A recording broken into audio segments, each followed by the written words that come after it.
I'm Zia Fernandez. I'm 27 years old and I was diagnosed with bipolar type 2 last March 2022. Okay. And how did you learn about neurofeedback po? Learned about neurofeedback from a friend. His name is Sandro Alfred.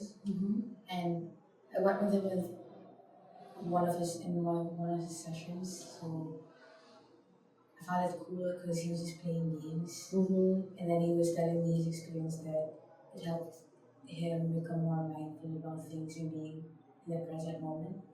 So I was intrigued and I was like, oh, maybe I should try it myself too. Okay. How would you describe your life or your symptoms before neurofeedback? Like when you're having depressive episodes? It felt like I was trapped in the shackles of my own mind. Like it was hindering me, my confidence and my growth from reaching my innate wisdom.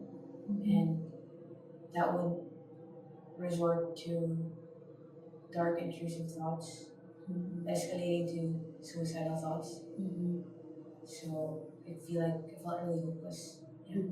Okay. And in all of these depressive episodes, you had those hopeless and suicidal tendencies. Yes, that would be the last resort, or like that thought would be an escape, so that I could end all these thoughts I have in my mind. But I would also think that I want someone to save me. Okay. And with that po, no, what interventions have you done in the past before neurofeedback?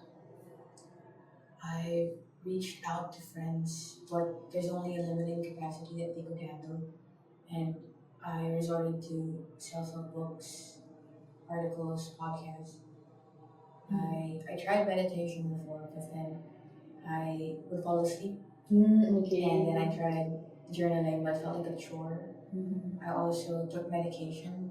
I think it helped for a bit, but I felt like it's a band-aid solution because I rely on it. I need it to sleep and to function, and I don't want that. And then I also reached out to mental health experts, like a psychologist and a psychiatrist, but they weren't the right fit for me. So I didn't. It was hard to open up to them and then keep opening up. Okay. They don't understand what I'm going through. But right now I found the right psychiatrist who could listen to me. Yeah. Okay. What motivated you to do neurofeedback?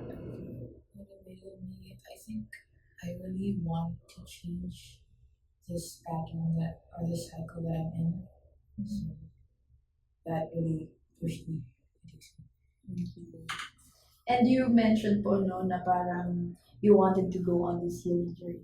Yes, yes.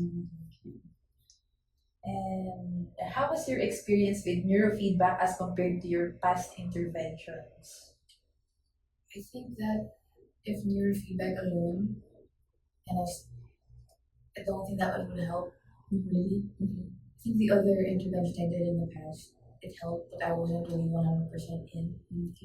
So I think a balance of neurofeedback and with all these other interventions too, it helps.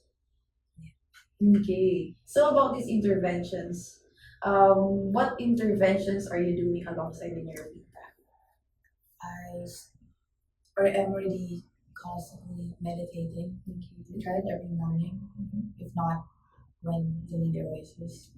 And then it helps I don't fall asleep anymore. Great. And I express my feelings or thinking through art. I think I like to now journal too. I feel like a chore. I feel like my words flow creatively now. It's just easier to connect the words, like, the ideas I want. And I would also take photos or videos. Yeah. And I like the one that helped me really the most is physical activities. Okay. Play tennis and go to the gym to run and all that. Yeah. Okay. With all these activities you're doing po, no, alongside with neurofeedback, what improvements have you noticed? Have you had episodes of suicidal thoughts po ba whilst undergoing neurofeedback program? You can also make a comparison. Okay. Actually, it's amazing because gradually I noticed the change. It wasn't like when I started, I would notice the change, but I could see, I would compare before and after. Like, I would always have pessimistic thoughts of life, of everything, of how people interact with me. I would take it personally. And after, like, during these sessions, I noticed that there's a change in my thinking, the pattern. How, like, I would still get upset at times because it's a human condition, but I could get out of that thought process and just be aware of it. Just acknowledge is what I'm feeling and processing that, but not holding on to that thought and feeling. Was there a time before that you feel hopeless about your diagnosis? Do you still think the same today? I felt hopeless, yes, especially if I'm at rock bottom. But I really wanted someone. My hope was for someone to save me from me, and I think there's really just so much people could do, even if they're really supportive. It has to just come from me. I have to have the initiative to change, and I have not had suicidal thoughts since September 2023. Nice. Okay. And would you recommend neurofeedback to people and to those with the same diagnosis as you? Yes, I would. Though there's a disclaimer because it depends on the person who's willing to change. So if like before I would take your feedback before, I don't think it would help me. But because now I'm really willing to put on the effort and have this holistic lifestyle, including diet and activities, social life, I think that overall helps. Okay. So parang you have to be determined talaga. Yeah, you have to determine. Yeah, kasi training siya eh, no? Yes. Oh, right. Okay, so I think we're all good. Thank you. Thank you, Mazia.